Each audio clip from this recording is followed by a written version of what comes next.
vie nangai. Mais lokola yezo protéger nga. Comme c'est l'Éternel qui me protège. Personne je déclare et je prophétise dans ta vie ce soir que tout cela qui doit envoyer tes flèches, les flèches ne t'atteindront jamais au nom de Jésus. Parce que toi tu n'es pas n'importe qui. Samba moni valeur na yo. Tu as vu ta valeur. Alobi mutunanga oy. Il a dit je ne vais pas la. Mais il faut na battre la ye. Je dois le protéger. Il faut na protéger ye. Yango soki muto yoki bitumba. Alukaka place okimela. Il cherche toujours là où fouiller. Bien aimé, à un moment, les histoires de la guerre, vous écoutez comme c'était une histoire. Mais celui qui a déjà vécu la guerre, il connaît la valeur de ce qu'on appelle le refuge. Parce qu'il sait qu'une fois je me réfugie quelque part, ma sécurité est garantie. Et personne ne pourra me toucher. Alors bien aimé, ce soir Dieu veut te dire une chose. Non seulement il te dit ne crains point, mais ailleurs rassurer au lisusu. Il vient encore te rassurer. Il va te dire, malgré que ne crains pas, mais il faut savoir là où tu es. C'est là où moi je te protège. Comme la poule qui protège. Quelle que soit l'attaque, je te rassure. Dieu est venu te protéger aujourd'hui. Alléluia. Tout ce qu'on apporte de toi, c'est le moment que l'Éternel puisse te retrouver tout ça. Bien aimé, plus loin encore. Il ne s'est pas arrêté par là. Il a seulement dit ceci. Je serai pour toi un refuge. Non seulement je vais être un refuge, je vais aussi être ton appui. Place aussi Meli. Donc ce que vous faites wana, si tu t'appuies sur lui, au piqué, muta au boucher yo, azate. Amen. Même s'il vient nombreux. Parce que assurance. J'ai l'assurance.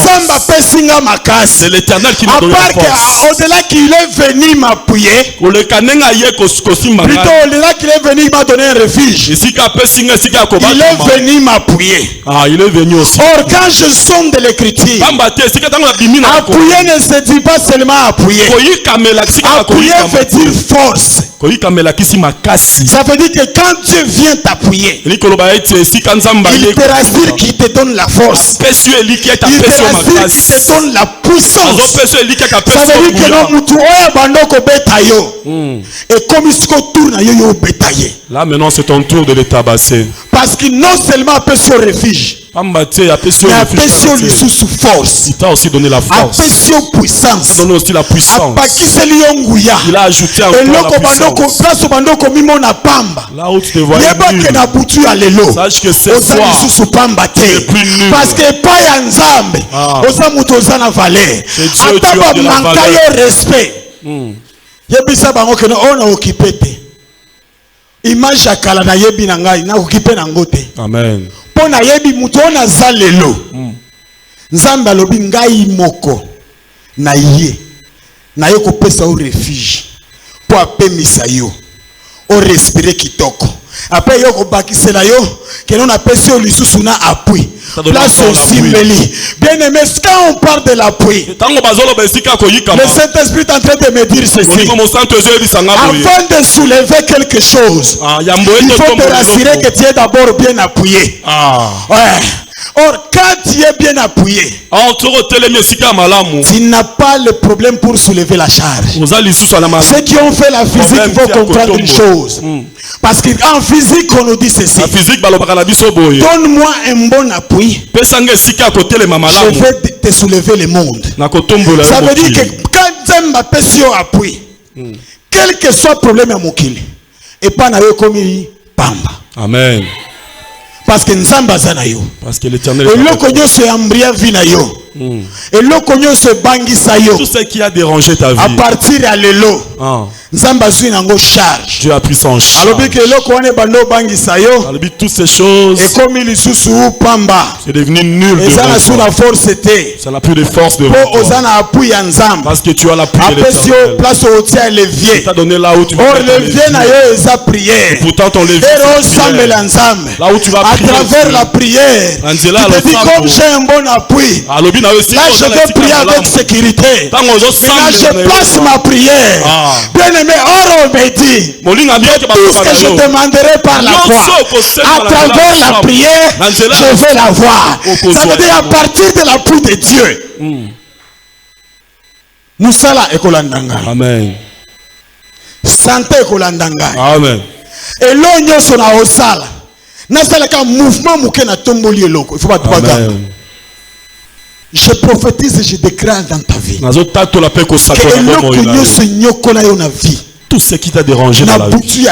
C'est soi. C'est ton tour maintenant.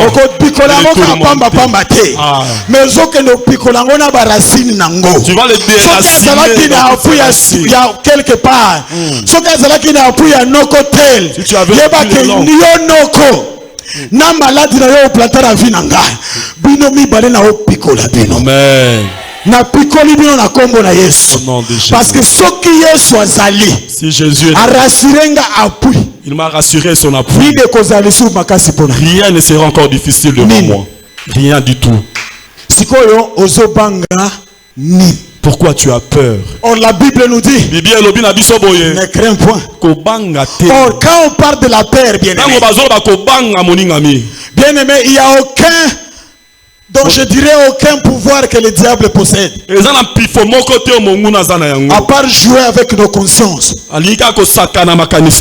Parce que quand Dieu lui-même il dit qu'il n'a pas sur refuge,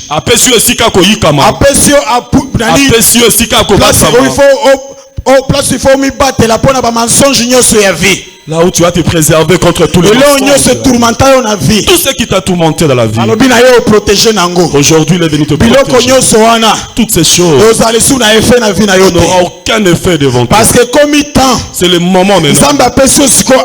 Dieu t'a donné maintenant son puissance. Dieu a donné son pouvoir. Dieu t'a donné sa puissance. Il t'a rendu victorieux. Il t'a rendu il faut pas changer changer les noms aujourd'hui. Alléluia.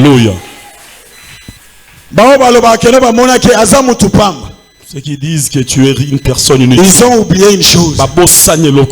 Dieu il prend du néant pour donner une valeur. Parce qu'il y a une matière première. Matière. Na bombe yango pona dimanche. Est-ce qu'on peut acclamer pour bien aimé, Dieu nous dit à travers ce passage, quand nous devons dire dans le verset 2,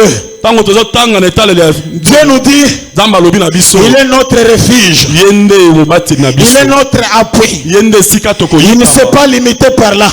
Il dit encore, je suis un secours et pas n'importe quel secours. Il dit que je suis un secours qui ne manque jamais dans la détresse. Dans l'état aux oignons kwama. Bana babandi classe. D'où viendra tout cet argent? Regardez la rentrée scolaire. Dans ta détresse, là où on te tu es allé les inscrire par la foi. Dieu te dit ce soir, il est venu t'annoncer que Dieu il est ton secours. Et pas n'importe quel secours. Secours journée mon côté. Mais c'est un secours qui ne te manquera jamais.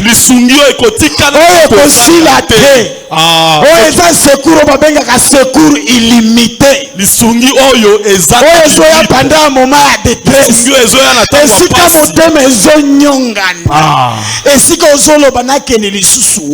Alléluia. Balemayo kosenga pe lekisi bapesa na kombo. On t'a surnommé na moment wana à cet instant. Nzamba lobeli yo. Dieu vient te dire. Mama nanga Papa Nanga, je ne te délaisserai point. Je ne t'abandonnerai pas. Je suis pour toi un secours. Un secours qui ne manquera jamais. Un secours qui interviendra dans les moments de détresse. Combien de gens ont perdu la foi, bien-aimé? Face au problème. Un événement est venu et tu as perdu même la foi. Alors que quand Dieu nous dit cela, mais il nous garde aussi, il se révèle vers nous. Il nous dit, je suis ton secours. Quand Dieu nous dit qu'il est notre secours, il n'est pas le secours des secouristes ou ambulance ya kareta. Parce que ambulance ya mokile ya toujours na retard. Lisungi ya mokile ya toujours na retard. Le secours de ce monde. Le secours ya nzambe. Alobi boye. Il a dit ceci. Je suis un secours qui ne manquera jamais pendant les moments de la détresse. Or quand Jésus dit qu'il est le secours, ça veut dire qu'il est quelqu'un qui amène une aide. Je dis Ezamutu ayelio aide. Place au bandeau paiement difficilement, permission à péter.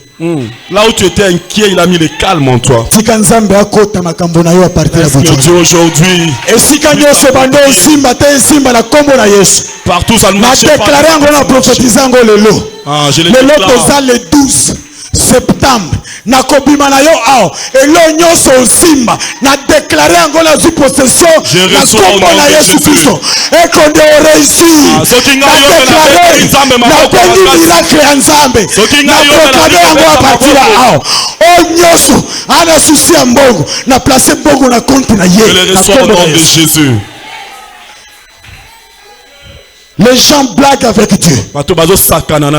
Ils pensent attribuer au diable tous les pouvoirs de Dieu. Ils pensent attribuer au diable tous les miracles de Dieu. Alors que Dieu, il est l'unique. Il est en mesure de te donner l'argent là où il n'y a pas l'argent. Il est en mesure de donner la vie là où il n'y a pas la vie. Je déclare et je décrète ce soir. Appelle Nayo à Liboso et changer l'histoire à vie Nayo. Au nom de Jésus, je reçois au nom de Jésus.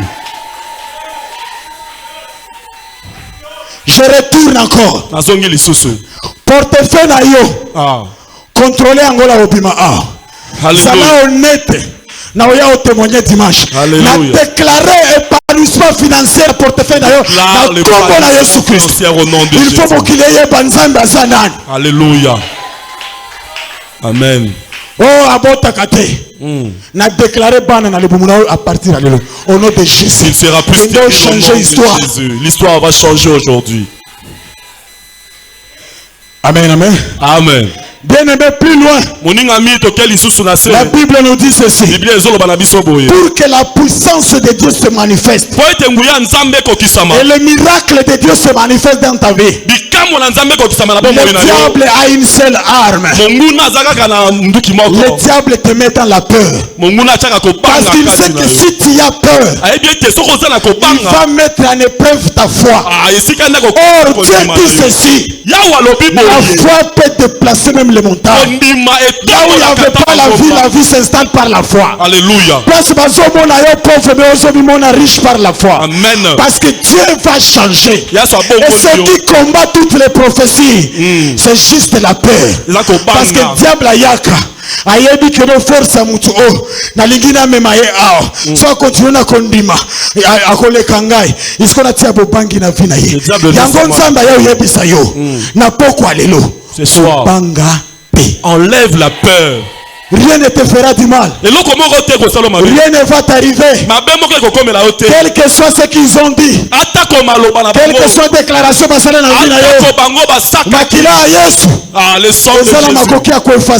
pouvoir d'effacer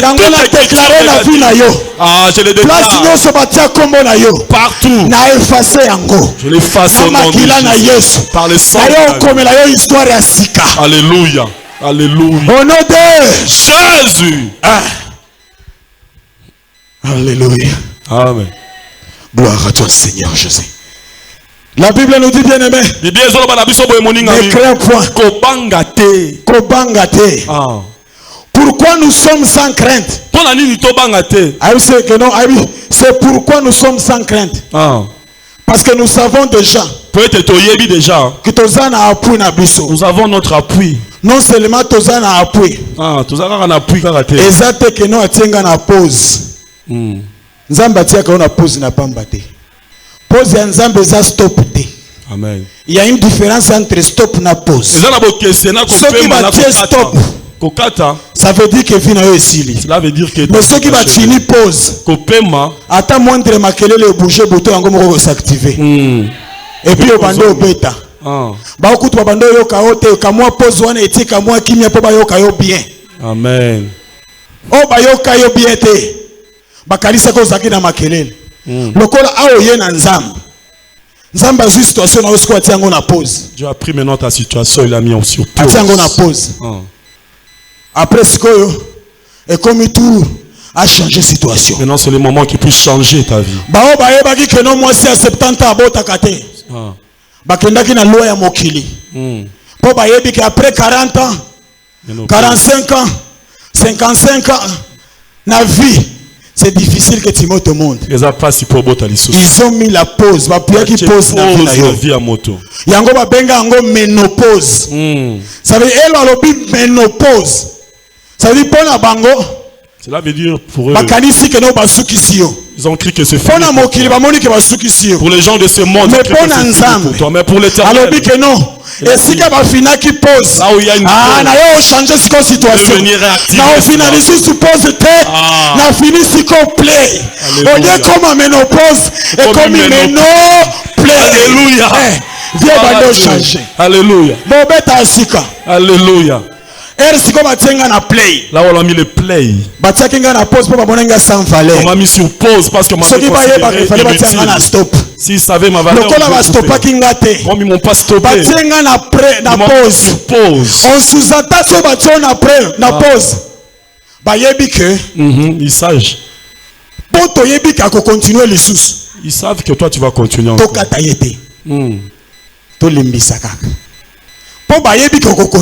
C'est pour cela parce que si on va tirer une pause, espoir de continuer ezali.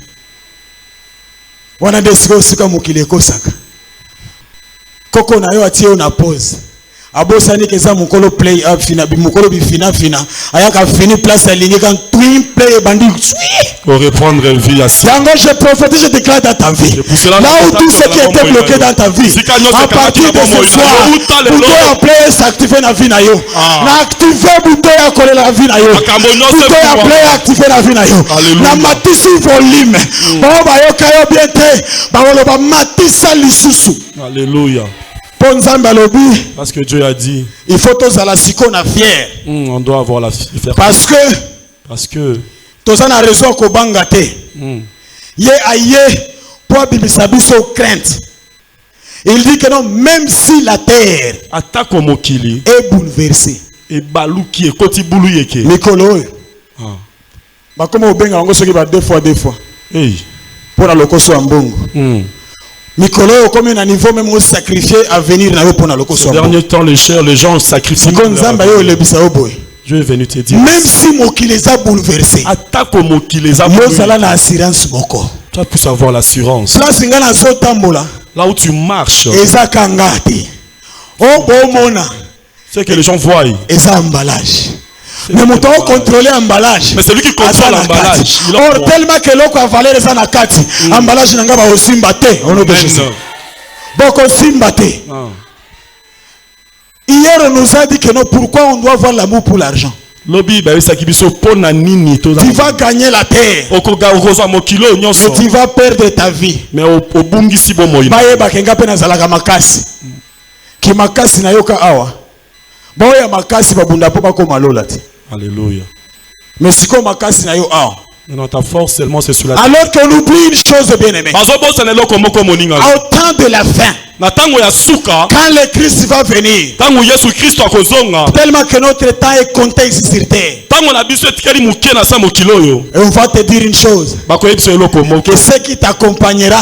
Ce n'est pas tes biens. Mais c'est tes actes. Alors fais en ce que. Nalobi fait à sec.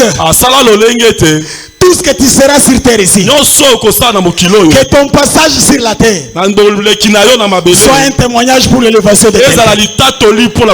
Parce que c'est ce qui t'accompagnera. Ta voiture va rester. Les genres de vanité que moi j'aime. Je dis aux gens, tout est vanité. Parce que Dieu a dit, si tu obéis à ma parole et tu as la foi en moi, tout ce que tu désiras sur la terre, je vais te le donner. Ça veut dire que toutes les restaurants, c'est pas seulement pour les païens, c'est aussi pour moi. Parce que amen. Kolia bieka awa na mokili pona lola role ezaka moko ezaka pour kuluwe nzambe. Au ciel, c'est seulement l'adoration. Ça veut dire que quand je suis sur la terre, je vais m'arranger pour que je puisse toucher la bénédiction d'Éternel. Parce que Dieu sait, pour bien vivre sur cette terre, je dois m'habiller. Je dois manger. Maintenant, mon avoir va venir d'où? Est-ce qu'il faut na boma mutu pona salango? Il faut na que otonga mutu po salema. Jamais. Il faut na bébé sa vie à mutu ponga na sala. Bien aimé, la Bible nous dit ceci. Si tu vois là où on détruit les gens pour être élevés, ça veut dire que si on a nzamba azate. Là où Dieu est. C'est là que viennent les commandements et donc les obligations de l'économie royale. L'Éternel a dit ceci. Là où je suis, orphelin l'orphelin n'existe pas. Parce que moi je suis le père des orphelins. C'est pour dire que non, aux orphelins, mais pas aux orphelins. Amen. Parce que pas aux orphelins. Amen. Parce que lui il avait dit qu'il est le père des orphelins. Et pas ensemble veuve azate. Parce que lui il est le mari des veuves. Alors ça me ferait trop mal d'entendre que tu passes et dire que moi je suis veuve. Je vais te choquer, tu n'es pas veuve. Tu n'es pas veuve. Tu n'es pas orphelin non plus. Parce que tu as un papa.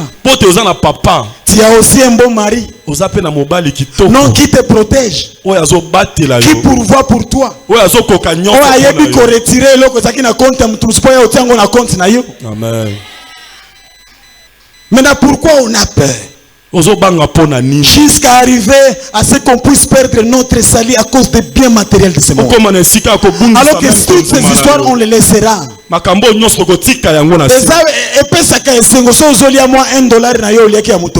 Amen. Bien. Parce que Dieu a le pouvoir de multiplier. Au moins papa a soit 2000 par mois.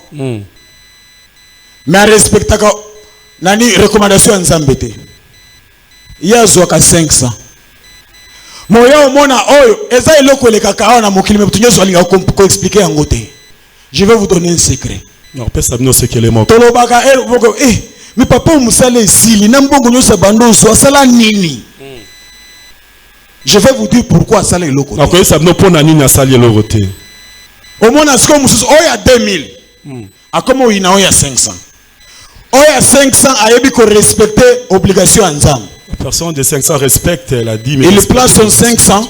Azu 500 naie. Ayebi ko s'occuper na ba orphelin ya mokili pe pa lola orphelin azate. Nzambe azu awa apesi. Mwandambo azo sunga bana bi. Asokipa kana ba veuve. Mwandambo azo suka ba maman. Il paye ses dîmes. Azo futa dîme. Oyo tikali. Ce qui reste. Elonyo se ko salema na mbongo wana. E ko salaka œuvre ya munene. Amen. Tandis que et pourtant c'est lui qui prend beaucoup d'argent. Mais il ne respecte pas. Alors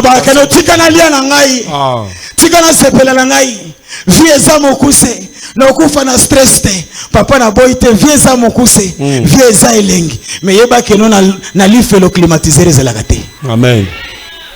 Amen.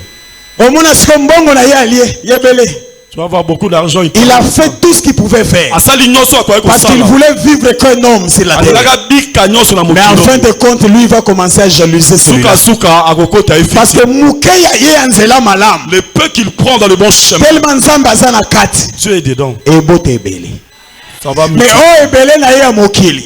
Nzamba sana quantité. Parce que Dieu n'est pas là. Afongoli porte à l'ipamboli alors la terre, mais afongoli porte à consommation à monde de ténèbres. Amen. Yango bandeko soki ba yebiso ke no pesa nzambe. C'est pour cela bien aimé, si on te dit élève la dîme, donne à Dieu. Église peut avancer, ils ont avancé. T'es pas ma boko makako. Mobutu atikela biso héritage à flambeau.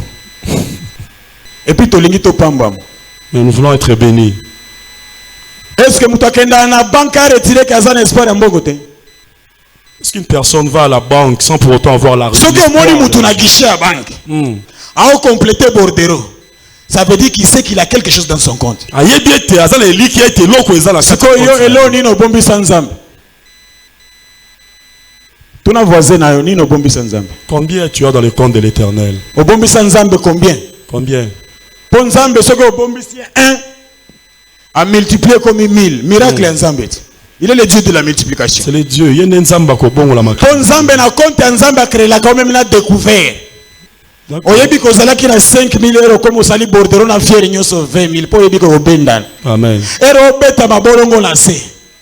Eza processus o bandi okoma bordero. Quand tu te mets à numéro à compte ezaka moko Jérémie 33:3. Ero tape ka numéro tie point. Nzamba sali nini akitisi. J'ai fait descendre les bénédictions. Soyo kuna obombaka nini. Tu gardes combien dans les banques célestes? Alors que Nzamba yebisi bisobo. Pourtant Dieu nous a dit ceci. Ne crains point. Ko banga te. Oro mutu abanga kate. C'est lui qui ne craint pas. Eza mutu azana kondima. C'est lui qui a la foi. Po ayebi que no mutu azana simana ngai. Parce qu'il sait que c'est lui qui est derrière moi. Il est très fort. Koleka ba bazana mokili. Plus que tous ceux qui sont dans parce que la Bible dit ceci bien aimé. Le ciel n'arrive pas à le contenir. Lola les okoka ko kanga mo. Talandengaza. Balobi ke mokili o place otiaka luvunu lolendo makasi nde place marche bien na ye. Donc soka tamboli bosali erreur anyatio a fini o muke a changer mo fort. Amen. Mais ayebiso ke nazobatela yo. Il te dit qu'il te protège. Et puis ayebiso ke no tielanga ka confiance. Ko bangate. Fais-lui seulement confiance. Ngana osala. Il va agir. Ba obaloba ki mezangate. Et comme il tourne en gascona loba. C'est mon tour de parler maintenant. Yango bien aimé on va s'élever. Et comme il moment nzamba pesio. Et comme il moment nzamba pesio to telema. Yeboko yebi place ezo suayo. Yebi sanzam. C'est le moment que tu puisses parler. Ayo toke na porte pharmalola. Place bakota kana ordonnance ba otu na yote qui est le médecin qui a écrit ça. Mais yo moko ça la prescription. Oyebi ke non nzambe na yebi ke non na pharmacie na yo kisi nyoso ezali. Jésus. Yango na obenga ngo mikolo na système ya pharmalola. Soki nzoto ezo sala pasi avana mela kisebisi nzambe. Kisi na ozwa kutu na yebi na ngate me na zu yango me yoko tango na kati po na yebi ke o ezanga ki awa yo zo bakisango. Amen. Amen. E komita okota oyebisa nzambe na yo pona kisi na ngai. Problème na ngai. Bien aimé, je crois d'abord l'intention pour laquelle tu as prié hier, elle a été exaucée. Ça veut dire que l'intention, elle est là, elle répéter l'intention à l'hôpital. Moi, je marche avec les gens qui ont la foi. Parce que je sais que la réponse au problème hier a été donnée. Et aujourd'hui, tu viens avec une nouvelle requête. Alléluia. Eza la finance. Eza la ona sala papa. Diplôme na yo otanga te posa o décorer nda côté. Diplôme eza décoré. Ton diplôme c'est pas pour la décoration de la maison. Il faut ça là. Il faut que tu travailles. Parce que Dieu dit ceci. Il bénira le travail de tes mains. Alors ce diplôme là qui va rester dans le tiroir, ça sera juste un papier de décoration. Et tu vas dire à Dieu, je sais que toi, tu n'es pas un Dieu comme les autres. Parce que quand toi tu dis, tu réalises. Toi qui as dit que tu béniras le travail de mes mains. Tu vas faire à ce que mes mains puissent toucher quelque chose. Seigneur, tu as dit que si, là où foulera les plantes de mes pieds, cette partie m'est déjà donnée. C'est à la même manière tu vas dire à Dieu, je ne veux pas rester au même endroit, mais comme mon tambola. Alléluia. Pour que je puisse voir. Alléluia. Na yo benda kisi ya utambwisa ngai. Na yo benda kisi oyo ko changer histoire ya vie nanga. Na yo benda kisi oyo changer robo balati sangai. Ae Sabaoth. Ae Sabaoth primela ngai. To senga nzambe akota na kana yo.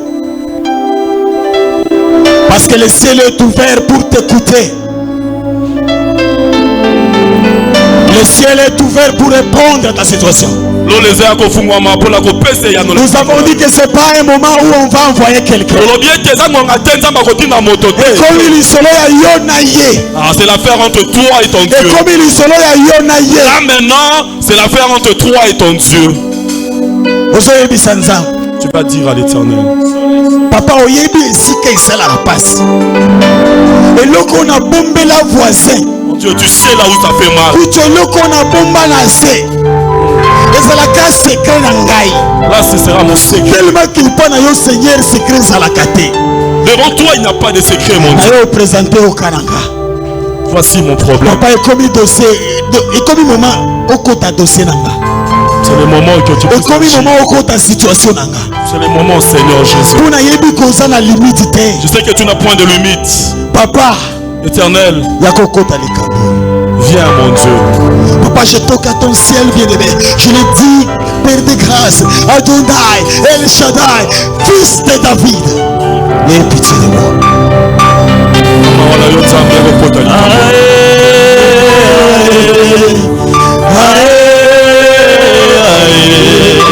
Sabaoth défend ma cause. Défends les bien-aimés de devant. Oh Seigneur. Sabaoth bundelangai. Sabaoth bundelangai. Et comme il moment nzambe kokelele. Yebisa nzambe abundela yo. Yebisa nzambe abundela yo. Posi olemba. Mokile tonga yo. Et comme il micro. Esuka. Yebisa nzambe bundelangai. Je ne vois plus de salut. L'espérance d'un jour meilleur. Bien-aimé Sambela. Bien-aimé Sambela. Demande à Dieu.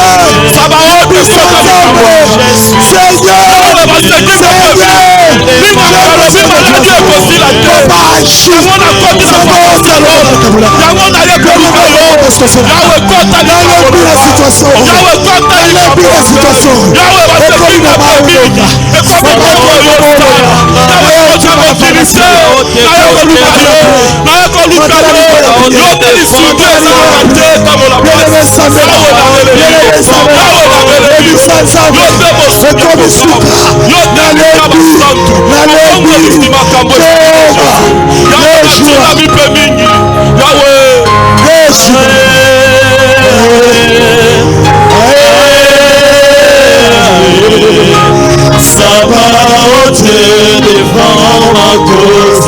Oui, défend ma cause, oh Dieu.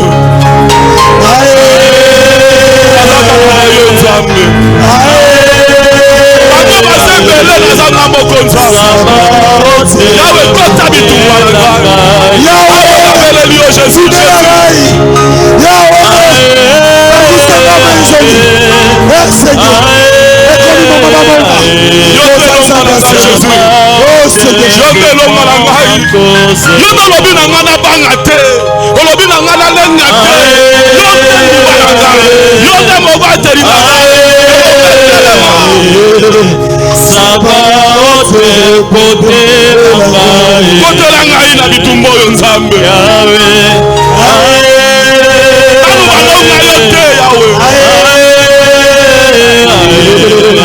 Sabaoth, défends ma cause. Sabaoth, défends Jésus.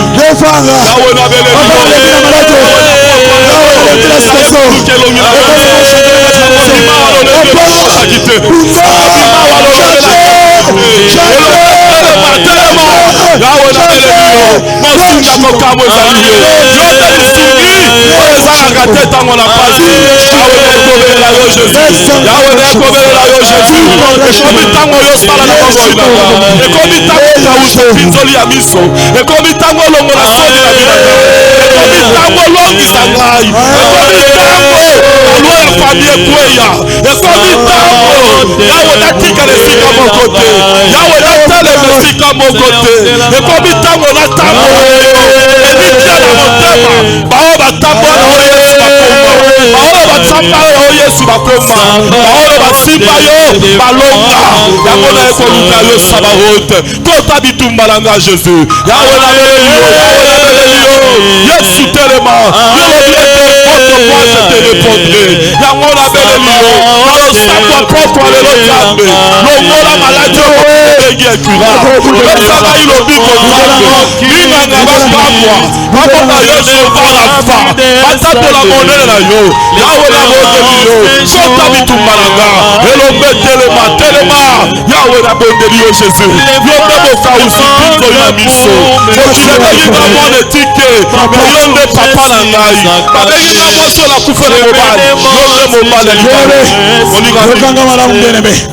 C'est le moment, Seigneur. Tala mtu aza pembeni na yo. Tala mtu aza pembeni na yo. Le bonheur ça se transfère. Le bonheur ça se transfère. Comment changer système? Sois maboko avoisin na yo. Déclarer makambo malamu pona vie na ye. Fais des déclarations. Déclare de bonnes choses pour ton voisin. Déclarer makambo kitoko pona vie na ye. Déclarer makambo pona vie na ye. Bien-aimé Samela, déclare. La libérer la parole.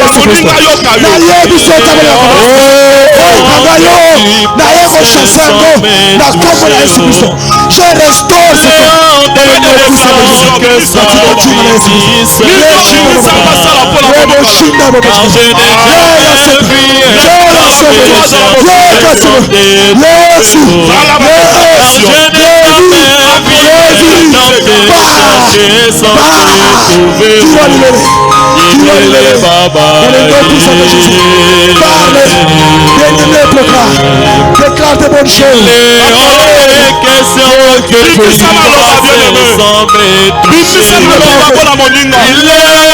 est question que ça c'est comme ça.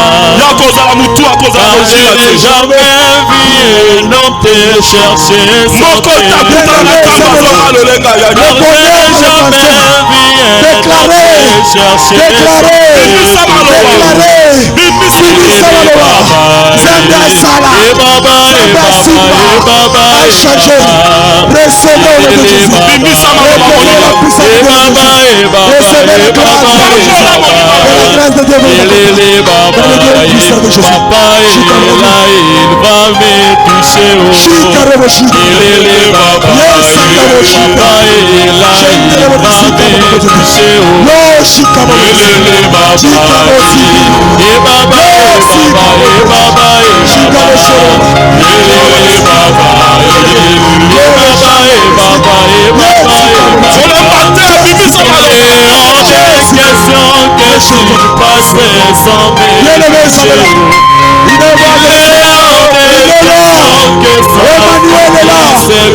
Bien-aimé, Est-ce qu'on peut encore acclamer Jésus? Je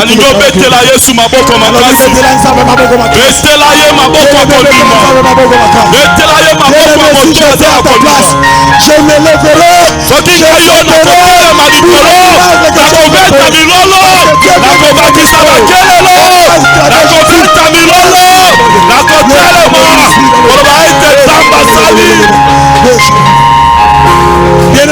Bien-aimé, et comme un moment, oyebisa siko nzambe. Soki okolala, soki ofuka, papa bossa na voisin na yo. Parce que elle passe ça la kao passe voisin ça la gâté. Et comme un moment yo na ye, yebisa Seigneur. Dis à ton Dieu. Dis seulement un seul mot, une seule phrase. Une seule parole suffit pour changer ma situation. Un mot suffit. Avec la musique, on va appeler le puissant du Saint-Esprit. Quand le Dieu des esprits, des prophètes me toucher, j'entendrai, je dirai, je Merci Kaborishi. Quand le Dieu des esprits, des prophètes me toucher, Chika des obdes, Reshabumia. Yon narasi de Boshi. Si les dieux de prophètes me touchent, j'attendrai, je verrai comme jamais. Si les dieux des esprits, des prophètes me touchent, j'attendrai, je verrai comme si les dieux des esprits, si les dieux des esprits, des prophètes me touchent, j'attendrai, je verrai. Oh mon Dieu, si les dieux c'est plus seulement une seule parole. Papa le mal le maboko. Papa le mal le maboko. Pour la mona de Kamonayo. Pour la mona situation n'a pas changé. Si le Dieu des esprits, les prophètes me touchent, je verrai comme je verrai. La puissance de Dieu. Si les dieux des esprits, tu enlèves le port de la poussière.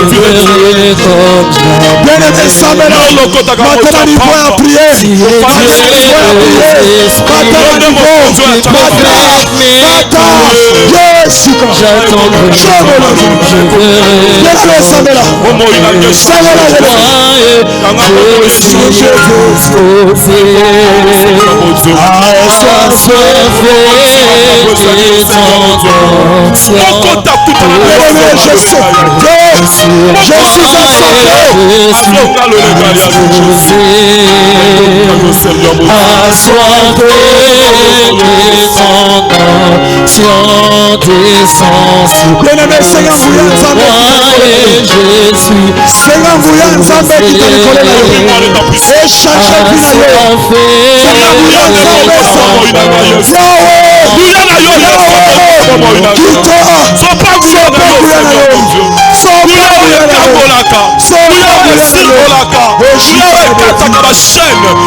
Jésus, la puissance de l'Éternel qui transforme.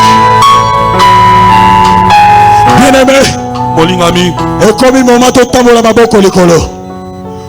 Telema tout le maboko likolo. Tomola maboko likolo. Tomola maboko likolo. Et là comment kolingi kita. La puissance de Dieu. Papa telema, fongola maboko, fongola maboko, fongola maboko. On va dire avec moi. Mon père, mon père. Mon père, mon père. Mon père, mon père. Mon père, mon père. Jésus. Jésus. Jésus. Jésus. Papa. Papa. Parce que toi tu ouvres, papa. Je déclare aujourd'hui dans ma vie que toutes les portes qui étaient fermées, sont ouvertes au nom de Jésus. Et partout là où ça ne marche pas, ça marchera au nom de Jésus. Je dis mon Père, mon Père. Et si Kanyo se bakangangai, n'a déclaré, je déclare, n'a boutu à l'élo, n'a commis libre. Je n'appartiens plus au passé. Je suis devenu une nouvelle créature. Parce que désormais, je ne veux plus avoir peur. Je ne craindrai rien. Je ne craindrai rien. Parce que toi tu es mon appui. Parce que toi tu es mon refuge. Parce que toi tu es mon secours. Dans le nom suprême de Jésus, nous allons dire Amen. Amen. Amen. Amen. Amen. Amen. Que Dieu vous bénisse.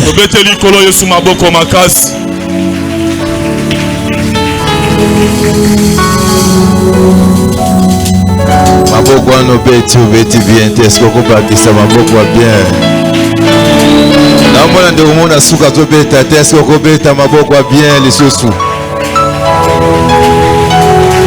Alléluia. Amen. Soko zangi aura raté vraiment. Amen. Je pense que ce soir mutumora pambolami. Parce que tout le bas qui était semaine ou semaine on a un changement. Alléluia. Changement n'est souillé parce que tous allez kobenga numéro moko. Numéro zanini. Numéro zanini. Voilà. Jérémie 33:3. Donc tous obéla mutumsute, tous obéla la kaka numéro wana. Parce que ce bengi noko soko bengi papa, soko bengi tata, moi ça peut décevoir yo. Mais numéro 33:3 est décevoir raté. Alléluia. Voilà pourquoi parce que ça mutumo kona semaine ke go banga eloko mokote. Atomoni makambo komi rouge ko banga eloko mokote. Rouge bangi sauté. Ponzambe po peso réponse pas kolegela na rouge. Alléluia. A kolegela na rouge ko mona solution ko kota na kata finayo. Changer. Alléluia. Je suis convaincu que ce soir Dieu a béni quelqu'un. Je suis convaincu que ce soir Nzambazala qui répond à Mutumoko. Je suis convaincu que ce soir Nzambe a tali problème à Mutumoko. Soko salia ozobete la Nzambe maboko makasi. Est-ce que vous croyez que Nzamba salelio? Est-ce que vous croyez que Nzamba moni problème na yo? Ozobongi offrande na yo. Tu vas préparer ton bon offrande. Ozobongi sa paix. Action de grâce nayo. Bandego wasunga biso avec la musique. Toujours salon merci avec l'aide de protocole. Toujours passer. Ozo cha offrande nayo, ozo cha action de grâce nayo. Voilà bandego wasunga biso la musique.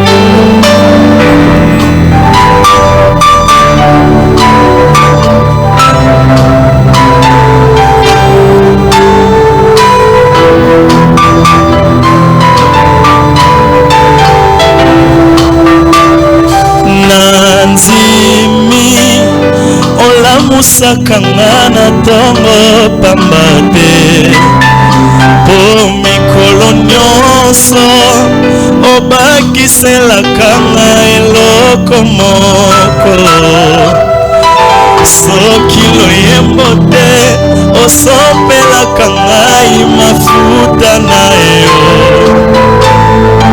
soki mafuta te opesaka ngai kimia na motema loboko Nzambe eza mokuse te o elongolaka moto na bombwe ekomisa ye héritier ya promese ntango ekoki avanda na Nzambe nani yango alingi alongwa na mawa ye ati Tala kaka Yesu yo motema ye soki mwana moto ataleli Nzambe elongi na ye elongwaka na soni nani amwalingi ayeba mosuya na oyo avandaka na salela ye atombola miso konte minzoto kolamwa Nzambe eleki ebele yango désormais nesika nga nalela na memeli oloyembo ya motema na ngai désormais nesika nga nalela na memeli oloyembo ya motema na ngai désormais nesika nga nalela na memeli oloyembo ya motema na ngai désormais nesika nga nalela na memeli oloyembo ya motema na ngai Yesu olobaki na ngai etokotambola na ngai ata mokili elobi otiki ngai motema ebateli kimia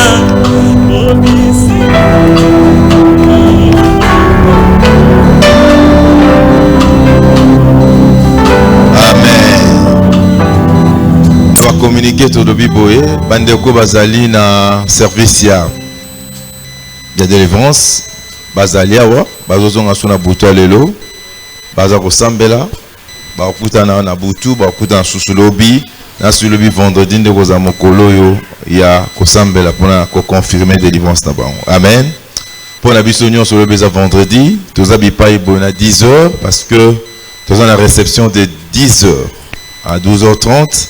Et à un moment où non seulement tu as besoin de sambela, mais aussi tu as besoin de consulter Nzambe. Tu as besoin de consultation, lobby, 10 heures, aux habitants pour sambela pour la consultation. Amen. Et attends, il y a distraction. Si vous avez un logo salaté, vaut mieux au profiter de la prière. Et grâce à Dieu, Nzambe va orienter à couper sur la directive pour permettre pour que la prière na yo récite ça. Amen. Mais l'objet n'a pas quoi, on a dit 7 heures de ça qui est l'autre au coup dans ce bipaï, tous a toujours dans la prière. Exhortation, tu continues dans moment prière. Alléluia. Donc l'objet 17 heures tous allez avoir tant que tu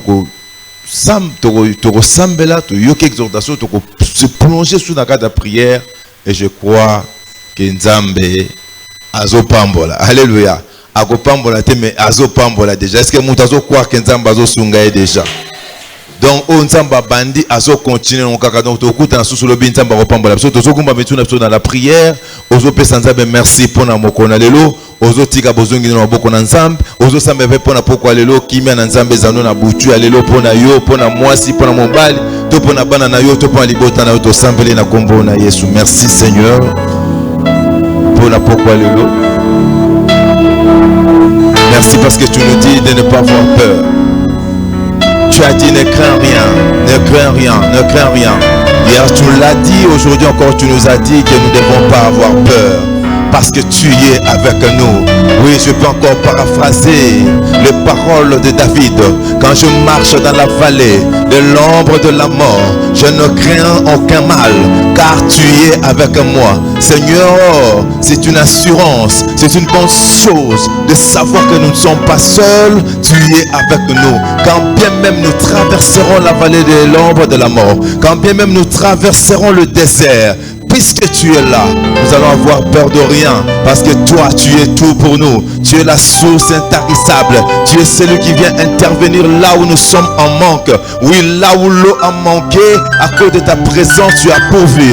Là où la manne a manqué, oh Jésus, à cause de ta présence, tu as pourvu. Et nous savons que dans cette situation difficile que traverse notre pays, à cause de ta présence, Seigneur, nous sortirons vainqueurs. Parce que ta présence nous oriente, ta présence nous dirige, ta présence nous fait du bien. Merci de savoir que nous ne sommes pas seuls. Tu es avec nous, Seigneur. Alors que nous voulons retourner dans nos maisons, nous nous recommandons sous ta grâce. Que ta paix, que ta seigneurie soit le partage de tout un chacun. Protège-nous, garde-nous, Seigneur, contre l'attaque de l'ennemi. Je bénis la nuit d'aujourd'hui. Je bénis le sommeil de quelqu'un. Seigneur, que les insomnies, que les visitations du diable ne puissent pas voir rendez-vous dans nos maisons, mais que la paix de Dieu nous soit accordée. Merci pour la journée de demain, pour la réception et pour la rencontre de soir.